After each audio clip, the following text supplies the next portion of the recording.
नमस्कार मंडळी, राम राम. आज आपण धरणगाव तालुक्यातील बिलखेडा या गावी आलेलो आहेत.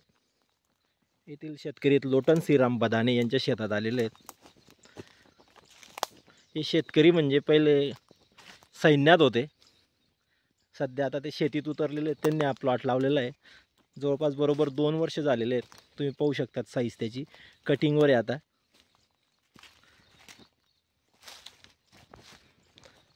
खाली जमिनीवर पहा, जमिनीवरही तुम्ही पाहू शकतात.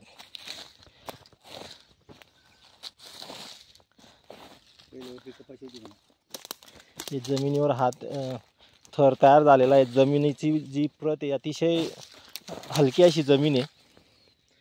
8x2 वर त्यांनी लागवड केलेली आहे. एक सारखी साईज झालेली आहे. हा जो वरम आपल्याला दिसतोय हा मध्ये, मागच्या वर्षी याच्यात कपाशी घेतलेली होती त्यांनी. जवळपास 4 एकर हे क्षेत्र आहे. 20 क्विंटल कपाशी मागच्या वर्षी त्यांनी घेतलेली होती, लागवड केली. एकाला 4 फुटावर नळी होती त्यांची. या कपाशीची नळी तुम्ही पाहू शकता, त्यांनी सुळबाबूडसाठी ओढून घेतलेली आहे. या 2 नळ्या जवळपास 25 सेंटीमीटर पर्यंत झाडाचा गर्थ आहे. झाडाची जी उंची आहे जवळपास 35 ते 40 फूट उंची झालेली आहे.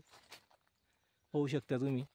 जवळपास प्लॉट हा जो आहे 80% झाडाची परिस्थिती अशी आहे.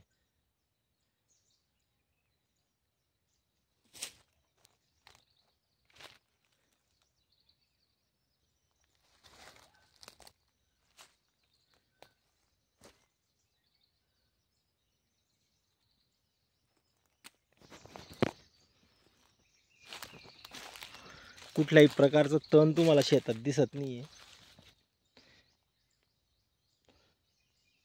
मुरमाड अशी जमीन आहे. बदाने साहेब प्रथमच शेतीत उतरले होते. आम्ही त्यांच्याशी भेट झाली. नंतर ते म्हणे मला शेतीकडे वळायचं आहे. त्याच्यानंतर आमची चर्चा झाली.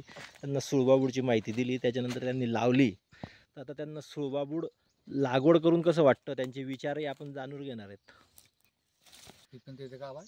हां, जोरात जोरात 1 मिनिट.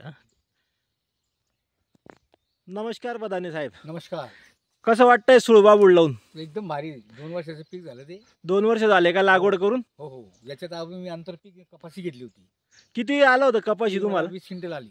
किती क्षेत्र आहे तुम्ही लावलेलं? 4 एकर आहे. 4 एकर आहे ना. काय खत काय दिली होती याला तुम्ही? जे आपण कपाशीला देतो ना, ते काय असतं ते नायट्रोजन वगैरे, फॉस्फरस काय असतं ते. हां हां. हो. आणि याला म्हणजे खर्च कमी आहे. हां हां. तसं याला निंदणी नाही. याला फक्त पाणी भरलेलं खत आहे. बी कमी लागतात. आणि याला वखरणं सुद्धा नाही. बरोबर बरोबर. मी ज्या दिवसापासून लावलंय, आता 2 वर्ष झाली, त्याला वखरलंच नाही मिळालं. नाही का? हो. काय अंतरावर लावलेलं आहे? सर हे 8x2 वर आहे. 8x2 वर आहे. तर काय वाटतं तुम्हाला, सुळबाबूड लावायला पाहिजे लोकांनी? हा नाही, लोक हे कसं आहे, याचं उत्पन्न बी चांगलं आहे. ठीक आहे. आणि याला लेबर चार्ज लागत नाही. याला फक्त पाणी पाहिजे. पाणी पाहिजे. जमिनी तुमची एवढी भारी याची मुरमाड आहे. हां हां हां हां. तरी सुद्धा चांगलं त्याची ग्रोथ होऊन गेली. तर मित्रांनो, हे बदाने साहेब आहेत बिलखेड्याचे. हे पहिले मिलिटरीत होते. म्हणजे जय जवान जय किसानचा नारा त्यांनी अंगीकारला आहे असं आपण म्हणू शकतो. कारण की पूर्वी ते सैन्यात होते. सैन्यातून रिटायर झाले. रिटायर झाल्यानंतर त्यांनी आपली जी वडिलोपार्जित जमीन आहे तिच्याकडे वळाले. आणि त्याच्यानंतर त्यांनी सुळबाबूड लावलेलं आहे. जवळपास आज या सुळबाबूडची जी गर्थ आहे जवळपास 25 सेंटीमीटरपर्यंत आणि 30 ते 40 फूट तुम्ही पाहू शकता. झाडाचे एक सारखी ग्रोथ झालेली 8x2 वर लावलेलं आहे. तर ज्यांच्याकडे जमीन जास्त आहे किंवा ज्यांचं करणारं कोणी नाही, किंवा ज्याला एक मजूरलेस शेती करायची, त्याच्यासाठी अतिशय योग्य असं पीक आहे. तर आपणही लावा. धन्यवाद.